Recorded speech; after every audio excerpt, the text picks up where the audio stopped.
Здравейте всички, които в момента сте в YouTube и гледате това клипче. Аз съм Кристиан и днес правя клип с малко инфо за Minecraft. Наръчник по строителство. Можете да си го купите от интернет.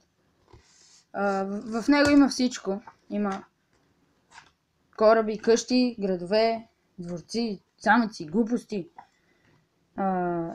Skywars, как да си построите всякакви кораби. Струва 14,90. Пишете Minecraft наръчник по строителство цена в интернет и влизате в някой сайт. Не е особено скъп. Според мен трябва да го има и по книжарниците. Така че, ако искате, може да си го купите, доста е полезен. И ще ви помогне да строите много по-добре на Minecraft. И това е, мисля. Чао!